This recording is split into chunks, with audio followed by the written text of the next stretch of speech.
just really appreciate it. I thought we had a great crowd for a Monday night. It is absolutely freezing in Tuscaloosa, so for everybody to take time to come out and get parked and come and support us. I appreciate Crimson Chaos. Man, they were awesome. And just our band and just our cheer and dance line, just everybody around the program tonight, the energy, really good team win. And when I say that, I mean everybody in the building. So great energy tonight, and we just look forward to continuing to get 1% better every day. Raise your hand for players. We'll start with Elijah and then go over to Sam. Yeah, Essence, we saw you knock down your only three-point attempt of the game. I want to ask, how much does adding that consistent three-point shot help out the rest of your offensive game? Just every day, practice every day, work on it every day, getting with my coaches to help me after practice just to work on it. Over to Sam. Jess, how did you guys avoid complacency throughout the game tonight?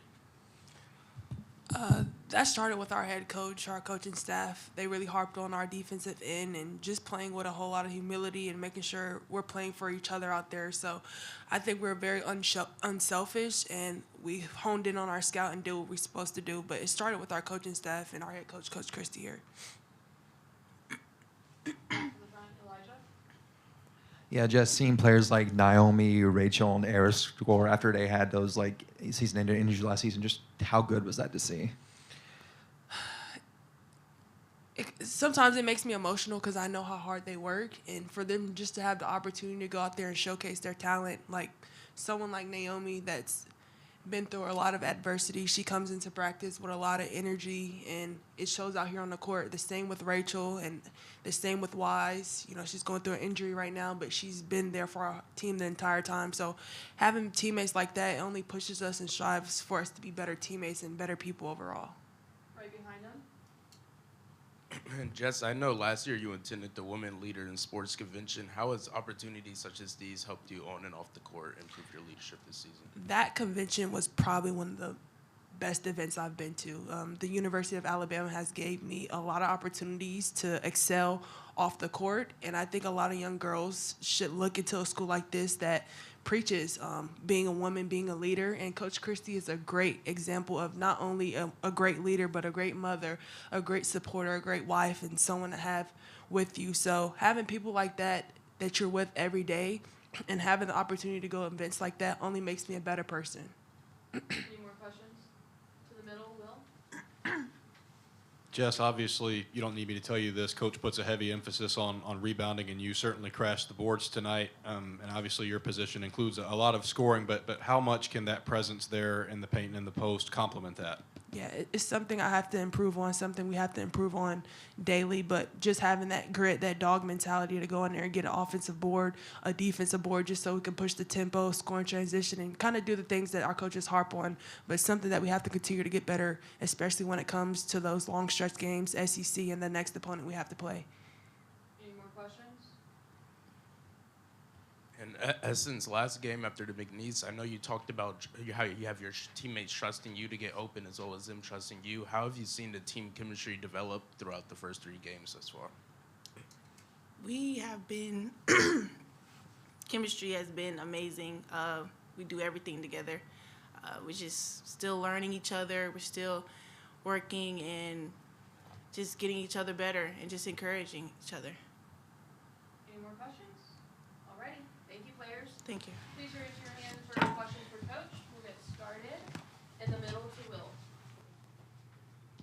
Coach, what did you think of the distribution of the scoring tonight with 3 in double figures, but also 4 players getting close with 9 points? Yeah, I love, I thought we really shared the basketball, really worked to find the open person, the ball changed sides of the floor, and we know we're at our best when there's great balance. I just thought it was a really good team win. Thought we really cared and shared the ball and got out in transition. It was good to see that throughout the stat sheet. Elijah. Coach, how would you evaluate Ace Austin's performance in that second half? Yeah, she's just a lot of fun to watch. She does such a great job distributing, finding the open person. She's really hard to try out. She's just so selfless. There's times where I want her to look to score a little more, but she does a nice job of finding other people and getting her spots, and she just goes to work. She does her job, and it's going to really help our team. Obviously, I love seeing her and Diana out there together some, and then what she can give us. And I think the healthier she gets, you'll continue to see. She's just a lot of fun to watch. Over to Sam. Coach, what did you think about your team's depth tonight? It's good. We continue to get our folks a little healthier. I think that Wise and, Lancey can both help us. So I think it could be on any given night that we go to our bench, and it may be someone else's night. And I think that's the versatility of our roster. And I'll be honest, we're still trying to figure it out as a staff because of the injuries and the flow and matchups. But, our mission or what we tell them is they just need to be ready when their number's called and understand there's so many new faces. So it's going to take a minute from the bench, but our bench is going to really have to help us throughout the course of the year get better by January. Back over to Elijah. Coach, your team shot 50% from three-point range tonight. Do you think the improvements from the first two games is more so just better execution on open looks, or just finding more open looks? Yeah, I thought we did a much better job of moving the basketball, and those threes came, off multiple passes, and the ball changed sides of the floor. I thought we missed a couple of wide open, but, we just want him to shoot the first open shot and make the right decision, a 1-second decision. And I think when we do that, we're much better. Right behind Elijah.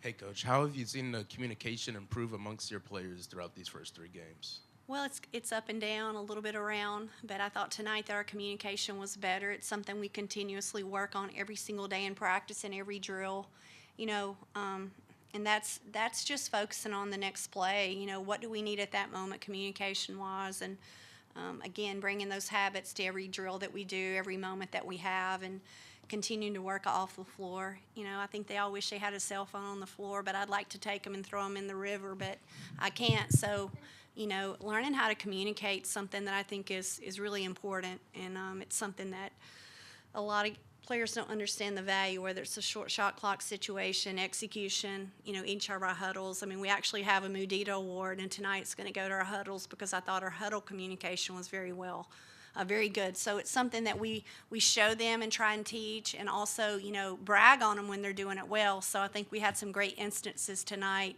in our free throw huddles and dead balls that we were charting from the bench. We film every huddle. We film every bench. Never leaves the bench. So all the things that can go into the communication on the floor, off the floor, and at dead balls and in active play, we're trying to reward that to put a special emphasis on it. We'll do a few more to Will in the middle. Coach, to kind of piggyback off the communication point, any bumps in the road that you may have this early in the year, how much of that has to do with testing out what lineups play with each other and where everybody fits? Yeah, I mean, there are going to be some high highs and low lows and few in-betweens at times. It's going to be ugly. It's not going to look perfect. But I think anytime you have 7 new faces and, you've got – I think we talk about the new faces, but I also think Jess is in a different role. Carly's in a different role. Diana's in a different role. So it's about, our returnees getting comfortable as well. So it's the more we can play in game-like environments, the more practice situations we can put them in with our practice players. This is something that only time will help. So as quickly as we can make the transition with different lineups and situations, we're just a work in progress right now, and that's a lot of fun. Far left to Jimmy. Coach, I sat with Dana Austin tonight, and I asked her, did it feel weird after coaching Ace for 6 years, did it feel weird to be sitting in the stands watching her? Would you get a chuckle out of the fact that she said she was very happy to just sit and watch and be a fan and let you coach Ace? Well, that's really sweet. They're one of the most amazing families I've ever had the chance to get to know. And, she, was raised a lot like I was, where faith and family and books and basketball in that order. And, having played for her mom and her dad, I understand being around that. And I just have a lot of respect for how they've raised her, number one as a person and second as a player. She is tough. She's hard-nosed. She's never hurt. She's not weak mentally. She's extremely tough. And she just brings a grittiness and a poise. And, not only does she play like a coach's kid, but she lives like a coach's kid. And I think that's going to make her the difference between being good and great. She got a chance to be really good, I engage Dana and Ricky. I want to know what they think and, how can I be better? And I think that they're just a really unique family. But I will say this, they'd have allowed us to coach her. And I really, really appreciate that because that's unique. We'll do one last one with Jimmy. He's got a follow-up. I feel strange using that. Have you ever encountered a situation like that before in recruiting where you're recruiting a player that not only being coached as their head coach by a parent, but both parents were coaching that player? Have you ever encountered that before? You know, all of my years of coaching, I've never seen that. And they coached her hard. I mean, there's nothing soft about Ace. And, you know, I really, there was also a lot of positive. I just think it's a really unique situation. Carly Withers' mother was her assistant. But, you know, in the last 20 years, I'm not sure I can remember. And then the last 30 either. It's a unique situation. So it's really special because she's, I mean, you know, you either coach it or allow it, and they really coached her hard. All right, thank you, Coach. Thank y'all for being here. Will, I've been missing you. Where you been, man? Okay, well, good job. Keep working. Keep hustling from A to B. Okay.